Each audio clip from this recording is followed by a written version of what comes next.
Uma das coisas mais complexas é falar acerca da natureza do comportamento, né?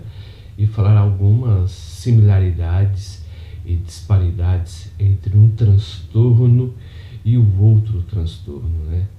Então verificamos que eles se manifestam em ambientes propícios, né? Em determinados tipos de gatilhos, né? Então, hoje eu gostaria de falar, por exemplo, sobre o tema do transtorno de borderline, né? Porque muitas vezes é difícil de diagnosticar o caso do transtorno de borderline se a pessoa isola essa pessoa de um determinado contexto, né? Visto que os transtornos no decorrer da história, e se verificarmos, por exemplo, dentro de uma comunidade ou de uma sociedade, eles têm certas é, similaridades, né? Então, por exemplo, o transtorno narcísico referente, o que acontece ou no Brasil, ou na China, no Japão, na Indonésia, no Cazaquistão ou Uzbequistão, né? São particularmente iguais, mas tem algumas disparidades referente ao comportamento, porque o comportamento ele sempre está vinculado à cultura do qual a pessoa pertence. Então, sim, há uma certa similaridade e uma certa também disparidade. E o que eu quero falar hoje é acerca do mundo interior do borderline, né? Que é uma pessoa, por exemplo, que vive em constante luta consigo, né? Referente à sua interpretação da realidade. O interessante é que no transtorno de borderline, né, a pessoa que tem essa característica ela tem um esforço frenético para evitar um abandono real ou imaginário. Então, a pessoa que tem o transtorno de borderline, ela se sente constantemente isoladas, ansiosas e aterrorizadas, na verdade. Então, pessoas que são tremendamente empáticas com eles vão lhe dar um senso de pertencimento, porque as pessoas que são amorosas cobrem essa carência do borderline. Mas quando essas pessoas se afastam, na verdade, para seguir, né, os seus rumos, né, os seus problemas pessoais, o borderline ele vai se sentir totalmente abandonado. Então ele vai entrar em quê? Ele entra num estado de fúria e num estado de raiva, porque ele vai procurar saber o que ele fez de errado para que essas pessoas amorosas e atenciosas que outrora lhe deram a atenção o abandonaram. Mas na verdade o abandono, a percepção de abandono cabe, né, tipicamente à mente do borderline, né? Por isso que eles se sentem totalmente isolados, né, do mundo, né, e uma falta de autopertencimento que eles se sentem totalmente aterrorizados, né? Então, com isso, né, faz a pessoa que tem o transtorno de borderline ter um padrão de sentimento forte e instável, né, de idealização e desvalorização das pessoas, né? Esse é o segundo tópico que está referido ao primeiro. E o que acontece, na verdade, nesse segundo tópico? Que eles entram no ponto de idealização e desvalorização das pessoas. Ora, a princípio ele sente que essa pessoa lhe deu um constante amor. Agora ele sente que essa pessoa lhe deu um constante desprezo. Então, como a pessoa que tem o transtorno de borderline, na verdade, ela necessita de autoestima e de aprovação e de identidade, ela deseja que o outro lhe dê essa aprovação que ela não tem acerca da sua própria personalidade. Então, a atenção intensa que o borderline deseja do outro, muitas vezes desgasta a relação, ou a relação com o pai, ou a relação com a mãe, ou a relação muitas vezes com o namorado ou namorada. Então, essa possibilidade de perder em um relacionamento se assemelha muitas vezes como se fosse a perda de um membro. a perda de um braço ou a perda de uma perna, né? Então essa dramaticidade é muito forte devido aos seus gatilhos. Então, como a pessoa que tem o transtorno de borderline não tem muita autoestima, ela deseja que o outro lhe dê essa autoestima. Como ela não tem uma sensação de pertencimento, de autoaprovação, ela quer que o outro lhe dê essa aprovação. E como ela não tem identidade, ela quer que o outro lhe dê essa sensação de pertencimento. É por isso que quando uma pessoa que tem o transtorno de borderline, ela se relaciona com uma outra pessoa, na verdade ela se transveste do ideal da outra pessoa, né? Por exemplo, se uma pessoa gosta de música, ela vai entrar nesse universo. Então ela incorpora o universo do outro como se fosse o seu, porque a pessoa que tem o transtorno de borderline não tem um self muito bem estabelecido. O terceiro aspecto da pessoa que tem o transtorno de personalidade borderline, elas são hipervigilantes, né? Por quê? Porque elas têm uma sensação de abandono e traição a todo momento. Elas vivem totalmente atormentadas com isso. Então, com isso, elas ficam totalmente hipervigilantes. O que elas veem na realidade não é a realidade. Ela vê a percepção distorcida da realidade que ela vê. Ela não vê as coisas como são. Ela vê as coisas aparentemente como elas a interpretam, né? Então é por isso que, por essa instabilidade, ela idealiza ou então desvaloriza a pessoa com que ela se relacionou outrora. Outrora ela vai colocar essa pessoa que lhe deu atenção, na verdade, num pedestal, ou então, quando essa pessoa se afasta um pouco por algum momento, ela joga essa pessoa ao desprezo, na verdade. E com isso faz a pessoa ter uma sensação, né, ter um próprio acesso de raiva, fúria, vingança e mutilação, né? E dentro dessa hipervigilância, na verdade, que ela tem acerca do outro, mediante essa sua percepção equivocada, ela começa a ter uma autodissociação acerca de si, mediante essa hipervigilância. O que isso significa? Se o outro não lhe dá amor, ela não se sente digna de ser amada. Se o outro não lhe dá atenção, ela se sente merecedora do desprezo. Então ela começa a ter uma perturbação na sua identidade. Ela começa a ter imagens contraditórias de si mesma, na verdade. Ela tem dependência das outras pessoas como validação, né? E o sentimento de pânico e tédio quando estão relativamente sozinhas. Porque uma pessoa de transtorno borderline não consegue ficar sozinha, porque quando ela está sozinha, ela sente o quê? Uma sensação constante de vazio. E até mesmo estando com o outro, ela sente. Por quê?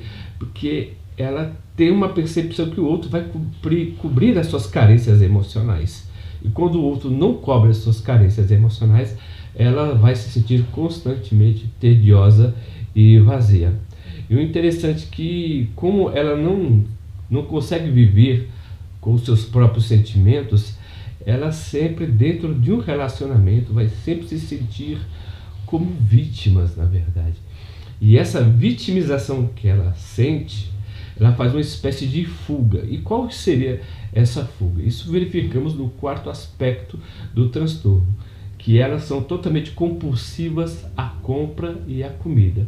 Então a característica de uma pessoa que tem transtorno de borderline, né, ela vai tomar certos atos que inconscientemente vai mascarar a sua carência, que são atos totalmente inconsequentes e que são impulsivos, ora compulsivos e repetitivos. Impulsivo é o que? É impulsivo, né, na verdade, algo que ela não pensa, né, e solta, estoura, né, implode, na verdade. Ela não explode, ela implode, seja para dentro ou então para fora. Então a pessoa que tem o transtorno de borderline, ela pode assumir essas duas características, né? A explosão, né, soltando acerca do outro, né, soltando essa sua energia, ou então essa implosão, algo que ela vai se consumir, né? Uma espécie de dispepsia. E a segunda é compulsiva. O que é compulsiva? A pessoa pode se tornar compulsiva à comida, à roupa ou a sexo. Por exemplo, se for referente à comida, a pessoa vai continuar fazendo que um ato de bulimia. Ela come e depois ela, né, regurgita tudo que ela faz. E, por exemplo, quando ela compra no cartão, né, de crédito, ou ela sempre estoura esse cartão de crédito, mas na verdade ela sempre vai continuar fazendo isso, porque como ela é guiada totalmente pelos sentimentos, ela vai sempre agir conforme aquilo que ela sente. Não tem um filtro racional para fazer, né, e estabelecer uma meta. Daqui eu não posso passar que eu vou me prejudicar. Então ela só vê, na verdade, a consequência quando ela ou ele se sente totalmente afetado por isso, né? Então os seus atos são totalmente vinculados, né, a essa impulsão ou a essa compulsão. O quinto aspecto também que vemos, né, dentro do transtorno de borderline, que é uma das 8 características, é que eles têm recorrências de gestos, né, ou ameaças de suicídio. Ou seja, elas fazem isso de uma forma totalmente inconsciente, porque elas querem acabar com o seu próprio sofrimento. E com a vontade de, né, acabar com esse sofrimento, elas cometem, na verdade, uma espécie de automutilação. Às vezes se corta, às vezes se queima, né? Às vezes bate com a cabeça na parede, né? Então, com isso, ela usa toda essa energia para expurgar essa raiva. Mas depois, quando ela acaba de aliviar essa raiva, ela começa a sentir vergonha, né, por ter tido esse ato, ora que foi impulsivo ou ora planejado, né? Então, com isso, ela começa a ter uma instabilidade, né, reativa ao próprio humor, que é a sexta característica. O que é isso, né? Vinculado à recorrência de gestos ou à ameaça de suicídio, ela começa a ter algumas características. Ela vai da depressão à irritabilidade muito rápido, ou também da irritabilidade ao ódio, do ódio à vergonha e da vergonha ao repúdio. Então você vê que ela tem um ato, né, a pessoa que tem o transtorno de borderline, ela vai sempre nos extremos de uma linha, né? É 8 ou 80, né? Eu vou, por exemplo, da depressão, vou totalmente à raiva.